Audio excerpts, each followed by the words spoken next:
দুটো পাহাড়কে উঠিয়ে যদি এক জায়গায় করা যায়, এক জায়গায় করি, ওই পাহাড় দুটো বড় কোনো দাড়ি পাল্লা বানিয়ে যদি একটা পাল্লায় পাহাড় দুটো চাপানো যায়, যে পাহাড় দুটো সব থেকে বড়, ওই পাহাড় দুটো একটা দাড়ি পাল্লায় যদি চাপানো যায়, আর একদিক যেদিকে পাল্লা খালি, দাড়ি পাল্লা দুই দিকে থাকে তো দুটো, একদিকে মাল দেয়া হয়, একদিকে বাটখারা দেয়া হয়, তো একদিকে বাটখারা স্বরূপ ওই পাহাড় দুটো চাপানো হলো, আর যে দিকটা খালি ওই দিকে আমি অমর, আমার জীবনের পাপগুলো যদি চাপানো হয়, আমার দৃঢ় বিশ্বাস আমার পাপের দিকে মণিকাটা ঝুঁকে যাবে, পাহাড় দুটো উঁচু হয়ে যাবে।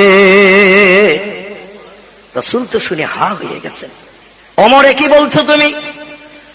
মা উমরুকা ইয়া ওমর বিন খাত্তাব, এক খাত্তাবের বেটা ওমর, তোমার বয়স কত? ওমর বলছে, ইয়া রাসূলুল্লাহ, আমার বয়স এখন 34 ইয়ার্স, আমার বয়স এখন 34 বছর। রাসূল বলছেন, তুমি তো এখনো খুব বেশি বয়স্ক হও নাই, বুড়ো হও নাই, আর এত অল্প বয়সে এত পাপ করেছো তুমি, দুটো পাহাড় উঁচু হয়ে যাবে আর তোমার পাপের দিকে মণিকাটা ঝুঁকে যাবে। এমন কি পাপ তুমি করেছো একটু বলো শুনি। ওমর বলে, নবীজি, প্রতিদিন আমার 25 থেকে 30 বোতল করে মদ লাগে। ক বোতল বললাম? সিরাতের কিতাবে এসেছে 25 থেকে 30 বোতল করে মদ লাগে আমার। নবীজি যে যুগে মক্কা মুআজ্জামায় জন্মগ্রহণ করেছেন, আহলে জাহেলিয়াত যুগ ছিল, বড় বড় তার যুগ। ওই যুগে মানুষ মদ বানাতো 350 রকমের। কত বললাম? 350 রকমের মদ তৈরি করত। ওমর বলে, রাস্তায় যখন বেরিয়ে যেতাম, দুই কাঁধে দুটো থলি ঝুলিয়ে নিয়ে এই দুই থলিতে 25-30 বোতল মদ নিয়ে বার হতাম, কারণ মদ ছাড়া চলার লাইন ছিল না। মক্কার দেশে এমন কোন সুন্দরী যুবতী মেয়ে ছিল না যে মেয়েটার পানি গ্রহণ করি নাই আমি। দেশের বড় লিডার ছিলাম, মেজাজ গরম ছিল, যারে যা বলতাম শুনতে বাধ্য হতো। যত সুন্দরী যুবতী নারী আছে, অধিকাংশ নারীদের ইজ্জত লুণ্ঠন করেছি আমি। নবীজি 2-3 জন বন্ধু একসঙ্গে পাহাড়ের গুহায় আমরা বসে থাকি, মানুষ যখন মাল নিয়ে মাথায় করে রাস্তা দিয়ে যায়, আমাদের পাশ করে সামনে গেলে পিছন দিক থেকে বার হয়ে তরবারি দিয়ে কল্লা দ্বিখণ্ডিত করে ওদের মালগুলো আমরা 2-3 বন্ধু ভাগ করে নিয়ে বাড়ি এসে সংসার চালাই। কত মানুষের প্রাণ নাশ করেছি, কত নারীর ইজ্জত লুণ্ঠন করেছি। প্রতিদিন 25 থেকে 30 বোতল মদ খেয়ে খেয়ে কলিজা ঠান্ডা করেছি। ইয়া রাসূলুল্লাহ, মক্কায় 2 জন বড় লিডার ছিলাম, একজনের নাম আবু জেহেল বিন হিশাম, আর একজন হলো আমি ওমর বিন খাত্তাব। আমরা 2 জন ছিলাম 6,500 বস্তির লিডার। যা বলতাম সবাইকে তাই শুনতে বাধ্য হতে হতো। আল্লাহ রাসূল বলছেন, এই 2 জন আমার সঙ্গে চিরশত্রুতা করে মক্কায় আমাকে বড় বিপদগ্রস্ত করেছিল। দিনের দাওয়াত দিতে যে কত মার খেতে হয়েছে, কত গলা ধাক্কান খেতে হয়েছে, সারাটি দেহ জনগণের হাতে প্রহার খেয়ে জামা কাপড়গুলো রক্তে লাল হয়ে আমার ভিজে গেছে। কাঁদতে কাঁদতে ঘরে ফিরেছি, আমার বিবি খাদিজা আমাকে ডেকে বলেন, মাহলুকা মাখবারুকিয়া জাউজি মুহাম্মদ ইবনে আব্দুল্লাহ, প্রাণীর স্বামী, মিথ্যা কথা বলেন না, চুরি করেন না, অন্যায় ভাবে কারো মালে হাত দেন না, কারো সঙ্গে ঝামেলা ঝগড়া করেন না। আপনার দেহের অবস্থাটা এমন কেন? সারাটি দেহ রক্তে লাল, পাথর খেয়ে খেয়ে জামা কাপড় ভিজে গেছে। নবীজির চেহারা আপনার বিশ্রী হয়ে গেছে, পাথর খেয়ে খেয়ে, কারণটা কি?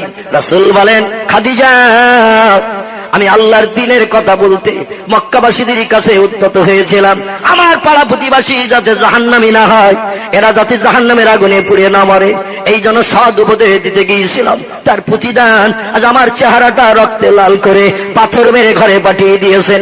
খাদিজা সফল হতে পারিনি, মনে দুঃখ নিয়ে কাঁদতে কাঁদতে ফিরেছে।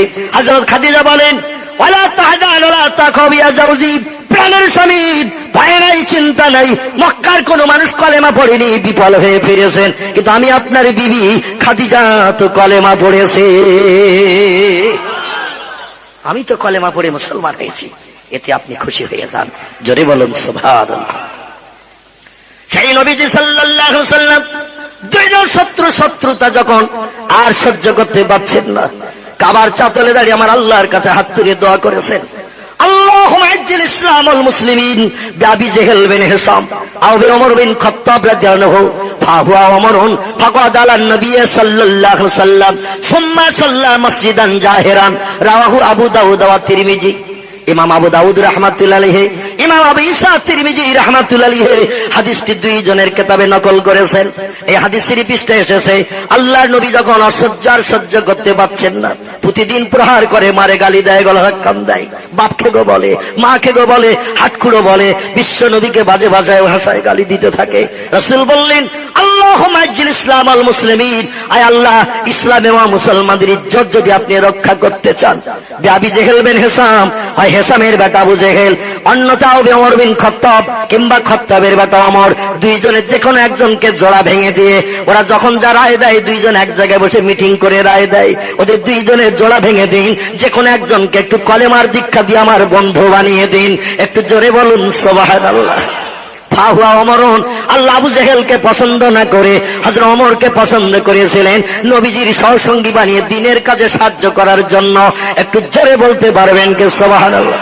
কোরআনে এসেছে, মাইয়াহদিহিল্লাহু ফালা মুদিল্লা লাহ, আল্লাহ বলছেন, হাবিব গো, তুমি যতই কলেমার কথা বলো, দিনের কাজ করো, আমি যারে হেদায়েত দেব সে তোমার কাছে আসবে। আমি যারে হেদায়েত দেব, আমি আল্লাহ যারে সুপথ দেখাবো, তোমার কথা শুনে সে তোমার কাছে আসবে, কলেমার দাওয়াত গ্রহণ করে পরকালের মুক্তির পথ পরিষ্কার করবে। ওমা ইউদলিলহু ফালা হাদিয়া লাহ, আমি আল্লাহ যাকে হেদায়েত দেব না, হাজার চেষ্টা করলেও তুমি কলেমা পড়িয়ে ওই লোকটারে মুসলমান বানাতে পারবে না। তার বাস্তব নমুনা হলো নবীজি 8.5 বছর বয়স থেকে নিয়ে 50 বছর বয়স পর্যন্ত যে চাচার সঙ্গে ওতপ্রোত ভাবে জড়িত ছিলেন, এই চাচার নাম হলো আবু তালেব। কি নাম বললাম?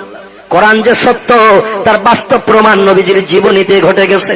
8.5 বছর বয়সে দাদা হারা হয়ে নবীজি সব থেকে গরিব চাচা ছিলেন, যিনি নাম ছিল তার আবু তালেব। আবু তালেবের ঘরে লালিত পালিত হওয়ার সুযোগ পেয়েছিলেন। 1 সাজ উনানে হাড়ি উঠতো তো 3 সাজ উঠতো না। নবীজি চাচার উনানের অবস্থা দেখে নিজেও না খেয়ে খেয়ে রোজা রাখতেন। একটু জোরে বলুন সুবহানাল্লাহ।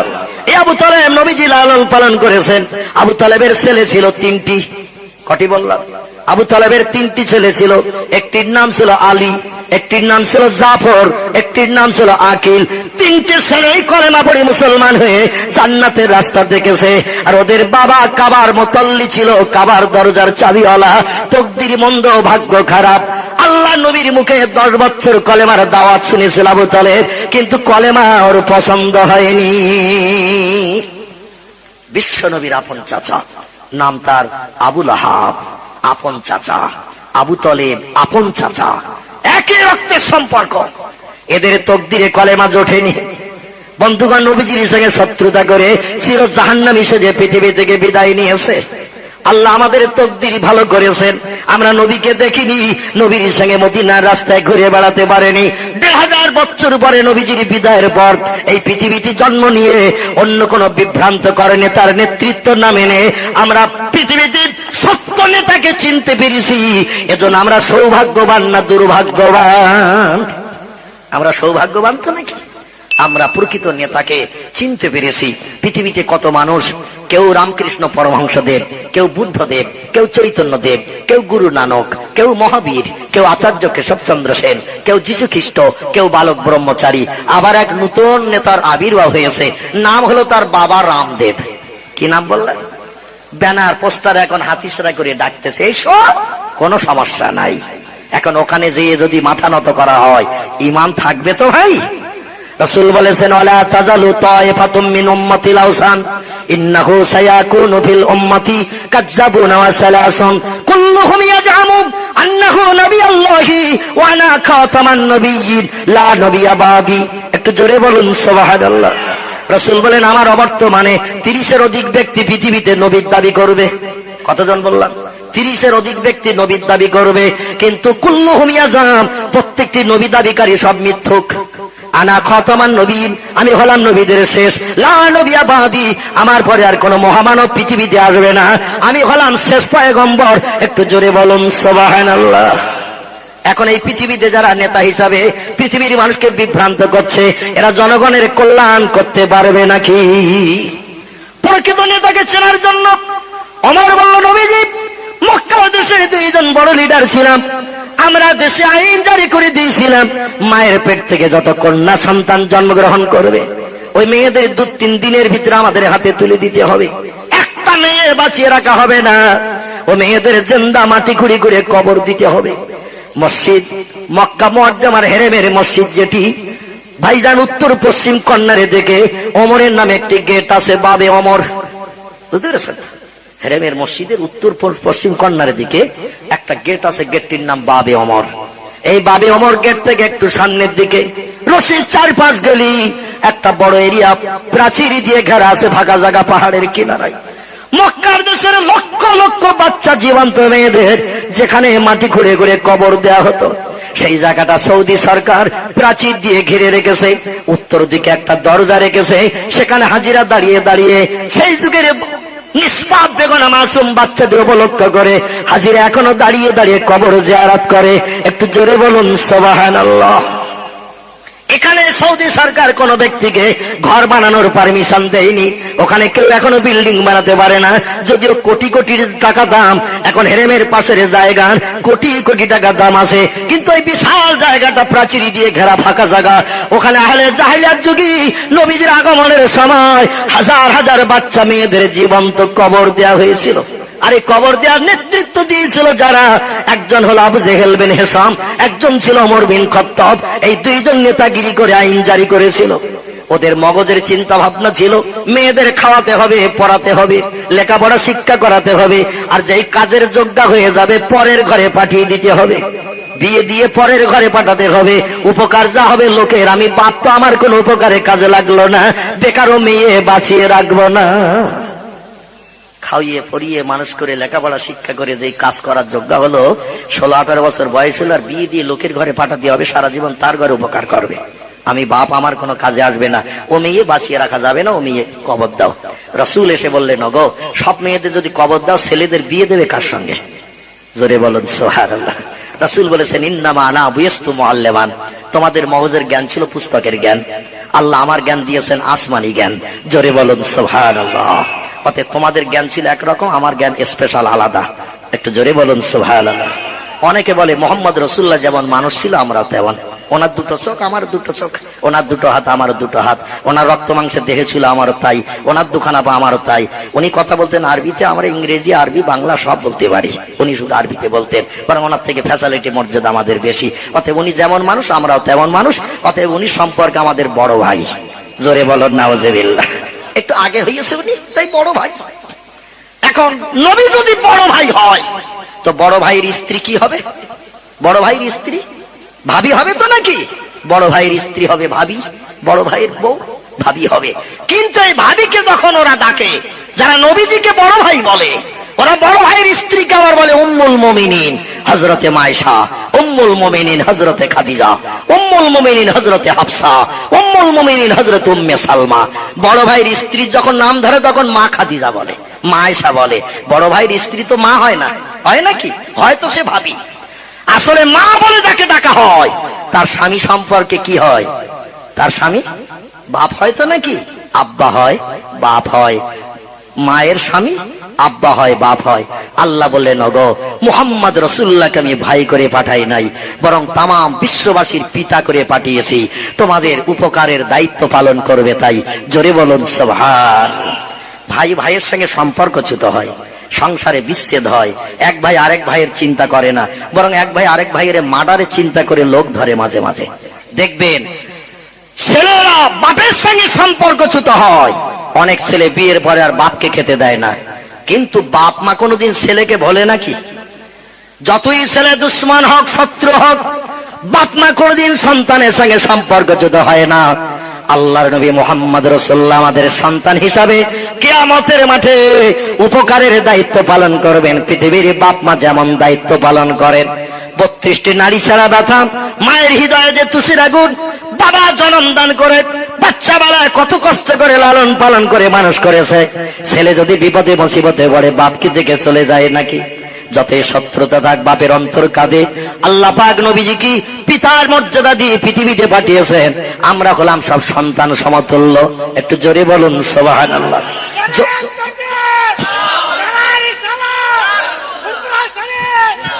যদিও কোরআনে এসেছে ইন্নামা আনা বাশারুম মিসলুকুম, আল্লাহ কোরআনে বলেছেন হাবিব আপনি বলে দিন কুল ইন্নামা আনা বাশারুম মিসলুকুম, আরে বিশ্ববাসী তোমরা শোনো, তোমরা যেমন মানুষ আমি মুহাম্মদ রাসূলুল্লাহ তেমন মানুষ, তাই বলে ধারণা করিও না তোমরা যেমন মুহাম্মদ রাসূলুল্লাহ তেমন। আল্লাহ পরক্ষণে বললেন ইউহা ইলাইয়া, ও হাবিব আপনি বলে দিন আমি তোমাদের মতো এইরকম রক্ত গোশত মাংসওয়ালা দেহধারী বটে, তোমরা যেমন মানুষ আমিও তেমন মানুষ বটে। তবে ইউহা ইলাইয়া, আমার কাছে আল্লাহর আসমানে ওহী জিবরাইল আসে। তোমরা যারা বড় ভাই বলছো তোমাদের কার কাছে জিবরিল আসে? কার কাছে আসে একটু বলো। তোমার পা দুখানা জড়িয়ে একটু চুমো খাই, জিবরিলের সঙ্গে যার কথা হয় সে তো পৃথিবীতে সম্মানীয় দামি মানুষ। রাসূল বলেন ইউহা ইলাইয়া, আমার কাছে আসমানে ওহী আসে, আল্লাহর ষষ্ঠ ফেরেশতা জিবরিল আসে, আমি ওহী কর্তৃক নিয়ন্ত্রিত। মা ইয়ানতিকু আনিল হাওয়া ইন হুয়া ইল্লা ওয়াহিয়ুন ইউহা। আমি আসমানে ওহীর অপেক্ষা করি কথা বলার জন্য। আল্লাহ যত সময় কোনো কথা বলতে না বলে আমি তত সময় বলি না। ইন হুয়া ইল্লা ওয়াহিয়ুন ইউহা, যত সময় না পর্যন্ত জিবরিল আমাকে এসে কোনো কথা বলতে না বলে আমি তত সময় কোনো কথা বলি না। কারণ মানুষ ব্রেন মগজ ধলাই করে কিছু বললে সত্য হয় মিথ্যাও হয়, কিন্তু আল্লাহ যদি কিছু বলেন সেটা কি কোনদিন মিথ্যা হবে নাকি? বিশ্ব নবীর 63 বছরের জিন্দেগি, আল্লাহ রাসূল আমার আল্লাহর উপরে তাক্কাল ভরসা করে চলতে, এই জন্য পৃথিবীর মানুষ তার জীবনে একটা কথা মিথ্যা প্রমাণ করতে পারেনি, তার চরিত্রে কোথাও কলঙ্ক লেপন করতে পারেনি। মুহাম্মদের এই কাজটা খারাপ, জোরে বলুন নাউজুবিল্লাহ। হযরত ওমর বললেন নবীজি আমার জীবনে এত পাপ, ওই পাপগুলো যদি দাড়ি পাল্লার একদিকে চাপানো হয় আর একদিকে যদি দুটি পাহাড় দেয়া হয়, পাহাড় দুটি উঁচু হয়ে যাবে, আমার পাপের দিকে মণিকাটা ঝুঁকে যাবে। এত পাপ জীবনে আমি করেছি। এখন আমার বোন বনাই ফাতেমা এবং সাইদকে নিয়ে আপনার কাছে এসেছি আপনার সঙ্গে সাক্ষাৎ করতে। উদ্দেশ্য আছে কলেমা পড়ার, তবে আমার মগজে মাল কম নাই। আমি জ্ঞান রাখি, তৌরিদ জানি, জব্বুরও জানি, আসমানি কিতাবের জ্ঞান রাখি। দেশের মানুষ তাই নেতৃত্ব মানে আমার। ইয়া রাসূলুল্লাহ, এখন কলেমা পড়ে মুসলমান যদি হয়ে যাই আল্লাহ জান্নাতে রাখবেন কতদিন? আর পূর্ব জীবনে যে পাপ করেছি, দুটো পাহাড়ের থেকে আমার পাপের পাল্লা ভারী, ওই পাপের জন্য আল্লাহ জাহান্নামে পুড়াবেন কতদিন? একটু বলে দেন, শুনে চিন্তা ভাবনা করে সিদ্ধান্ত করি। রাসূল বললেন ওমর শুনে কি লাভ হবে?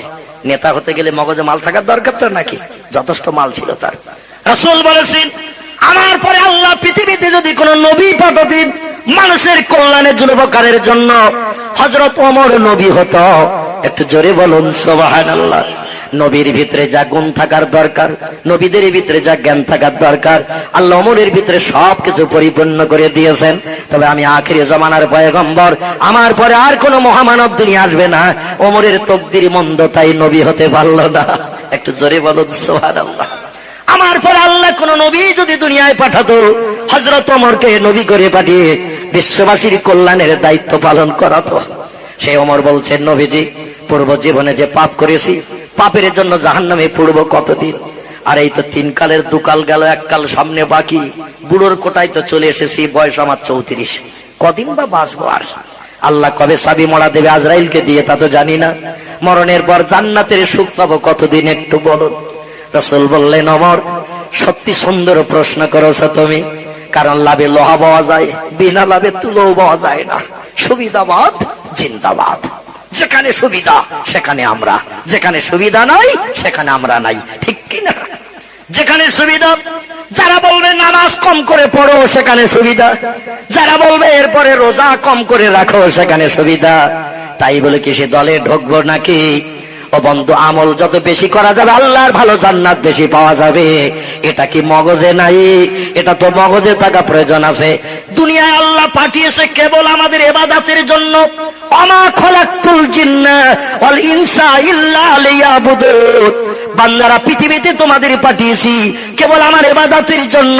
অতএব 2-4 রাকাত নফল নামাজ যদি বেশি পড়ো তুমি, সুন্নত যদি 4 রাকাত বেশি পড়ো, তোমার কি লস হবে নাকি? যত বেশি পড়বে তোমার আমলের থলি ভর্তি হবে। আমার জান্নাতের ভালো ভালো কোয়ালিটির ঘর তোমার জন্য নসিব হয়ে যাবে। একটু জোরে বলা যাবে কি সুবহানাল্লাহ? পয়সা যদি বাজারে কম করে নিয়ে যান, ইলিশ মাছ আর খাসির গোশ কিনতে পারবেন নাকি? পকেটে যদি পয়সা বেশি থাকে তাহলে ভালো ভালো মাল কিনতে আর কোনো চিন্তা হবে নাকি? হবে নাকি? কে কি বলল না বলল ও কথায় কান দেওয়ার দরকার নাই। ওমর বলল লাভ হবে কতটা, ধর্ম পাল্টালে লস হবে কতটা একটু বলুন। আল্লাহ নবী সাল্লাল্লাহু আলাইহি ওয়াসাল্লাম বললেন আল ইসলামু ইয়াহদিমু মা কানা কাবলাহু, রাওয়াহু মুসলিম। ইমাম মুসলিম বিন হাজ্জাজ রাহমাতুল্লাহি আলাইহি তিনি বর্ণনা করেছেন মুসলিম শরীফের ভিতরে বুখারী শরীফের যেমন দাম মুসলিম শরীফের তেমন মর্যাদা দামের কথা বলা হয়েছে। দুটি কিতাবের দাম কোরআনের পরে সবথেকে সমধিক, একটির নাম বুখারী শরীফ, একটির নাম মুসলিম শরীফ। যারা বুখারী শরীফের দাম বেশি বলেছেন ইমাম বুখারী রাহমাতুল্লাহি বেশি বেশি শর্ত আরোপ করে কিতাব লিখেছেন। উনি বিভিন্ন চিন্তা ভাবনা করে শর্ত আরোপ করে কিতাব লিখেছেন, এই জন্য বুখারী শরীফের দাম বেশি বলেছেন। আবার কোন মুফাসসিরেরা মুহাদ্দিসিনা মুসলিম শরীফের দাম বেশি বলেছেন, কারণ যত হাদিসের কিতাব এসেছে সমস্ত হাদিসের কিতাবের ভিতরে মুসলিম শরীফের ভিতরে সব থেকে বেশি হাদিস লেখা আছে। ৯৫০০-এর মতো হাদিস লেখা রয়েছে মুসলিম শরীফের ভিতরে। বুখারী শরীফে ৭৫০০-এর মতো হাদিস লিপিবদ্ধ করা রয়েছে। এই জন্য নবীজির জবানি যে কিতাবে বেশি লেখা তার দাম বেশি হবে কিনা। বন্ধুগণ, ইমাম মুসলিম বিন হাজ্জাজ নকল করেছেন হাদিসটি। আল্লাহ নবী বলছেন আল ইসলামু ইয়াহদিমু মা কানা কাবলাহু। রে ওমর তুমি শোনো, ইসলাম ধর্ম এমন একটি জিনিস, আমার প্রচারিত কলেমার এমন একটি মর্যাদা আল্লাহ দিয়ে পাঠিয়েছেন। আগুনে কাঠ দিলে যেমন কাঠগুলো পুড়ে ছাই হয়, যে লোকটি কলেমা পড়ে মুসলমান হয়, আল্লাহ কলেমার আগুনে পূর্ব জীবনের সমস্ত পাপগুলো ধুয়ে মুছে সাফ করে ওরে বেগুনা মাসুম বানিয়ে দেন। একটু জোরে বলুন সুবহানাল্লাহ। নারে তাকবীর, আরে রিসালাত। হে ওমর, তুমি যদি আজ কলেমা পড়ে মুসলমান হও, পূর্ব জীবনে যত নারীর ইজ্জত লুণ্ঠন করেছো, যত মদের বোতল খালি করেছো, যত বাচ্চা মেয়েদের প্রাণ নাশ করে জীবন্ত কবর দিয়েছ, যত মানুষের প্রাণ নাশ করে মার্ডার করে মালগুলো কেড়ে খেয়েছ, আল্লাহ তোমার পূর্ব জীবনের সমস্ত পাপগুলো ধুয়ে মুছে সাফ করে বেগুনা মাসুম বানিয়ে দিয়ে দেবেন। একদিনও জাহান্নামের আগুনে তোমাকে পুড়তে হবে না। একটু জোরে বলা যাবে কি সুবহানাল্লাহ। নারে তাকবীর। তাহলে পৃথিবীতে ধর্ম উত্তম ধর্ম না নিকৃষ্ট ধর্ম? উত্তম ধর্ম। ওমর বললেন তাহলে আর দেরি নয়, আমার হাতটা একটু আপনার হাতের স্পর্শে লাগানোর সুযোগ দেন, সুযোগ আর হেলায় হারাবো না। জোরে বলুন সুবহানাল্লাহ। আল্লাহর নবী পড়িয়ে দিলেন ইমানের মূল মন্ত্র, লা ইলাহা ইল্লাল্লাহ মুহাম্মাদুর রাসূলুল্লাহ। এক আল্লাহ ছাড়া অন্য কোন স্রষ্টা নাই, আমি মুহাম্মদ সর্বকালের শ্রেষ্ঠ নেতা। ওমর পড়ে নিলেন। ওমর বলছেন নবীজি বাড়ি যাই। রাসূল বললেন যাবে, তবে একটা কথা শোনো। ওমর বললেন মা সালাকা ইয়া রাসূলুল্লাহ, কি বলতে চাইছেন বলুন। রাসূল বলছেন ওমর, তুমি কলেমা পড়ার আগে যে পাপ করেছো আল্লাহ তোমার সে পাপ ধুয়ে মুছে সাফ করে দিয়েছে, তবে এবার কলেমা পড়ে নিয়ে মুসলমান হয়েছো, ইসলাম শরীয়তের আইন তুমি মেনে নিয়েছো। ওমর বলল নাম হ্যাঁ।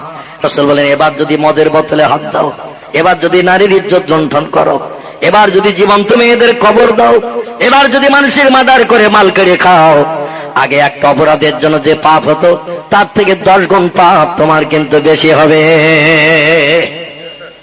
তোমার পাপ কিন্তু এবার বেশি হবে, কারণ জেনে অপরাধ করছো তুমি। এতদিন অজান্তে শয়তানের রসচায় পড়েছিলে, তোমার মগজ খেয়ে ফেলেছিল শয়তান, এখন তোমার মগজ পরিষ্কার হয়ে গেছে। পৃথিবীতে সত্য ধর্ম বলতে ইসলাম, এটা তুমি গ্রহণ করেছো, মেনে নিয়েছো। এবার কিন্তু আর মদের গ্লাসে হাত দিতে পারবে না, অবৈধ মেয়েদের সঙ্গে গার্ডেনে বাগানে হাওয়া খেতে পারবে না। ওমর তুমি মানুষের প্রাণ নাশ করতে পারবে না। আরে ওমর তুমি শোনো, এবার কোন বাচ্চা মেয়েকে মাটির তলায় কবর দিতে পারবে না। ওমর বললেন আমি ইয়া রাসূলুল্লাহ শিরোধার্য করে নিলাম। 34 বছর বয়সে ওমর নবীজির কাছে ওয়াদা করে ফিরে এসেছে। নবীজির মরণের পরও 12 বছর ওমর হায়াতে বেঁচে থেকেছে। ওমরের টোটাল জিন্দেগিতে ইসলাম শরীয়তের একটা খেলাফ কাজ কোন মুসলমান দেখতে পাইনি। একটু জোরে বলতে পারবেন কি সুবহানাল্লাহ? নারে তাকবীর।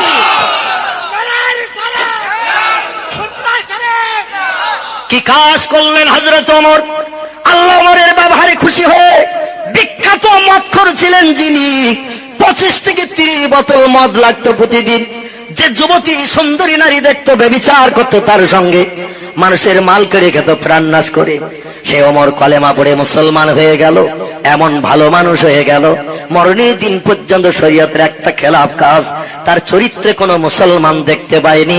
আল্লাহ ওমরের ব্যবহারে খুশি হয়ে যাই, জিবরিলকে ডেকে বলি, যাবিয়া জিবরিল আলা রাসূলিহি, এ জিবরিল তাড়াতাড়ি করে আমার নবীর কাছে যাও, আমার নবীর কাছে খবর দি হয় ওমর কবে মরবে তা জানি না, সে মরার দিন তকদিরে যেটা আছে সেদিন আজরাইল কাজ কমপ্লিট করবে, তো আমার নবীর কাছে খবরটা দিয়ে ওমর আমার জান্নাতে। জোরে বলুন সুবহানাল্লাহ। বেঁচে থাকতেই জান্নাতের সার্টিফিকেট পেলেন, আর আমরা মরণের পরও পাবো নাকি? একটু কবরে যেয়ে দেখেন, গাপ কটা করে ছেড়ে দেবে, অসুবিধা কিছু নাই। গাপ কটা বোঝেন তো নাকি? এই তো শুধু পড়ি পড়ি ওয়ালাহুম মাকামিউ মিন হাদিদিন কুল্লামা আরাদু আইয়াখরুজু মিনহা মিনাল গাম্মি উইদু ফিহা ওয়াযুকু মিন আযাবিল হারিক। আল্লাহর কোরআন বলছে, কবরে যেয়ে তুমি এসে যাবে, আমার দুইজন পরীক্ষক লোহার মুগুর কাঁধে করে নিয়ে কবরে হাজির দিয়ে দেবে। দুইজন পরীক্ষক যাবে, মুনকির নকির, এরা দুটো মুগুর কাঁধে করে নিয়ে যাবে। মাকামিউ মিন হাদিদিন, আল্লাহর কোরআন বলছে এ মুগুর কাঠের হবে না, এ মুগুর হবে লোহার মুগুর। কিসের বললাম? হাদিদ, হাদিদ, লোহার মুগুর। রাসূল তিরমিজি আবু দাউদ শরীফের হাদিসে জানিয়েছেন, ওই মুগুর কোন মানুষের মাথায় যদি একবার নিক্ষেপ করা হয়, ওই লোকটি 70 গজ মাটির তলায় চলে যাবে, 140 হাত মাটির তলায় এক ঘা খেলে ঢুকে যাবে। ফেরেশতা কানটা ধরে আবার টেনে তুলবে, ওঠ, এখনো কিছু প্রশ্ন বাকি। মান রব্বুকা, মান নবিয়ুকা, মান দীনুকা, মান ইমামুকা। ওরা কুমবিজ না বললে, কুমবিজ নিল্লা বলে কবরে জিন্দা করবে। আল্লাহর হুকুমে জিন্দা হও। কিছু সময়ের জন্য তোমার দেহ থেকে প্রাণ বার করা হয়েছিল, আপনজন তোমাকে কবরে রেখে যাবে, তাই যেই তোমাকে কবরে রেখে গেছে আবার তোমাকে জিন্দা করা হবে। আল্লাহ কোরআনে বলেছেন, কাইফা তাকফুরুনা বিল্লাহি ওয়া কুনতুম আমওয়াতা, আমার সঙ্গে কেমন করে শত্রুতা শুরু করলে দুনিয়ায় তোমরা। ওয়া কুনতুম আমওয়াতা, তোমরা তো ছিলে সব মরা, তোমাদের নাম নিশানা গন্ধ কিছুই ছিল না। যখন তোমার পিতার সঙ্গে মায়ের বিয়ে হয়নি, কোথায় ছিলে তুমি? বিজ্ঞান ডাকেন, দার্শনিক ডাকেন, ডেকে বলেন আমার বাপ মায়ের সঙ্গে যখন বিয়ে হয় না, আমি সলিমউদ্দিন মিন্টু কোথায় ছিলাম? আমি আব্দুর রহিম কোথায় ছিলাম? বিজ্ঞান উত্তর দিতে পারবে নাকি? বাপের সঙ্গে মার এখনো বিয়ে হয়নি, আমি মৌলভী আবুল কালাম কোথায়? তখন নাম নিশানা আছে নাকি? আল্লাহ বলছেন, কুনতুম আমওয়াতা, তোমরা ছিলে মরা, নিশ্চিহ্ন। ফাহিয়াকুম, আমি আল্লাহ এক ফোঁটা দুর্গন্ধ পচা পানি দিই মায়ের রেহেমের ভিতরে, সুন্দর করে দরজা জানালা লাগানো লকআপ করা ঘরের ভিতরে এক ফোঁটা পচা পানি দিয়ে তোমার সুন্দর দেহটা বানিয়েছি। রক্ত করেছি পচা পানি থেকে, তারপরে গোশত মাংস করেছি, হাড় হাড্ডি যেখানে যা দেওয়ার সবকিছু দিয়ে দিয়েছি। ব্রেন মগজ দিলাম, চোখ দিলাম, কান দিলাম, নাক দিলাম, গাল দিলাম, সব দিলাম, দিয়ে তোমার ওই দরজা লাগানো লকআপ করা ঘরের ভিতরে বানিয়েছি। ইচ্ছা করলে আমি আল্লাহ তোমারে ন্যাংরা করতে পারতাম, পোলিওওয়ালা, তোমারে অন্ধ করে দুনিয়ায় জন্মগ্রহণ করাতাম। বিজ্ঞানের কোন থিওরি ওখানে খাটবে নাকি? ও বন্ধুগণ, আল্লাহ যদি মায়ের পেটে কাউকে কালো করে জন্মগ্রহণ করায়, বিজ্ঞান ওষুধপত্র প্রয়োগ করে সাদা করতে পারবে নাকি? আবার আল্লাহ যদি কাউকে ফর্সা করে জন্মগ্রহণ করায়, পৃথিবীর বিজ্ঞানীরা কোনো মেডিসিন দিয়ে কি কালো করাতে পারবে নাকি? আমেরিকার মানুষেরা, খ্রিস্টানিরা সব সাদা, কি বললেন? সাদা সাদা সাদা, মাথার চুল নাও কালো নাও সাদা, লালি মার্কা ভাব, চোখ দুটো ঘোলাটে মার্কা, গায়ের রং ওদের সব ফর্সা। এই ফর্সাওয়ালাদের পেটে আল্লাহ কালো জন্ম করিয়ে দুনিয়ায় নজির সৃষ্টি করে দিয়েছে। নাম হলো তার মিস্টার ক্যাসিয়াস কেলে। কি নাম বললাম? বিশ্ববিখ্যাত বক্সার, কুস্তিগির। আঙুল গটিয়ে অ্যাকশন করে দুবার বিশ্ব জয় করলো, বক্সার বক্সিং দিয়ে বিশ্ব জয় করলো। এ সাদার ঘরে কালো জন্ম নিল। খ্রিস্টানিরা বলে আমরা ফর্সার, তুমি কালো, পাশে বললে প্রেস্টিজ হাম্বার হবে, আমাদের পাশে বসলে মর্যাদা নষ্ট হবে। যদিও আমাদের জাতির ইজ্জত রক্ষা করেছো, তুমি কালো তাই পাশে বসলে হবে না, একটু দূরে থাকতে হবে। বিশ্ববিখ্যাত বক্সার মিস্টার ক্যাসিয়াস কেলে বলল, তোমাদের সুনাম অর্জন করালাম, 2 বার বক্সিং করে বিশ্ব রেকর্ড করলাম, আর পাশে বসলে সরিয়ে বসো, আমার গায়ে গা লাগাতে দাও না। আমি তোমাদের ধর্মে আর থাকবো না, যে ধর্মে জাতি বৈষম্য নাই, যে ধর্মের ভিতরে বিভেদ নাই, সেই ধর্ম গ্রহণ করবো আমি। দুনিয়ার 7 ধর্ম খুঁজে খুঁজে দেখলেন, কোন ধর্মের ভিতরে পাওয়া গেল না যে ধর্মের ভিতরে জাতি বৈষম্য নাই, কোন রকম হিংসা বিদ্বেষ নাই, সবার মর্যাদা সমান। সে ধর্মের নাম হল ইসলাম। একটু জোরে বলুন সুবহানাল্লাহ। ভারতের আমাদের হিন্দুর ঘরের একজন কীর্তি সন্তান, যার নাম স্যার রাধাকৃষ্ণ সর্বপল্লী, অক্সফোর্ড বিশ্ববিদ্যালয় থেকে যিনি এমএ ফার্স্ট ক্লাস ডিগ্রি অর্জন করেছিলেন।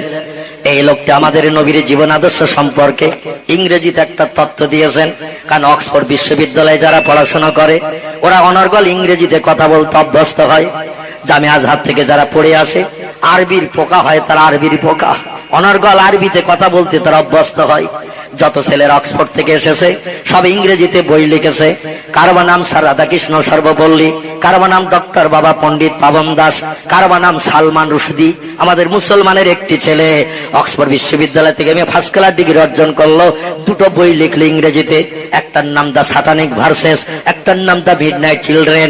আরো বই লেখার চিন্তা নিয়েছিল। ভারতের মুসলমানেরা দিল্লির পার্লামেন্টে সরকারের কাছে বিপ্লব করলো, আল্লাহ দুই এটা বই ব্যান করে ওর লেখা বন্ধ করে দিল। একটু জোরে বলুন সুবহানাল্লাহ। আমাদের ভারতের পূর্বে একটি দেশ, দেশটির নাম হলো বাংলাদেশ, যার পূর্ব নাম ছিল অবিভক্ত ভারত।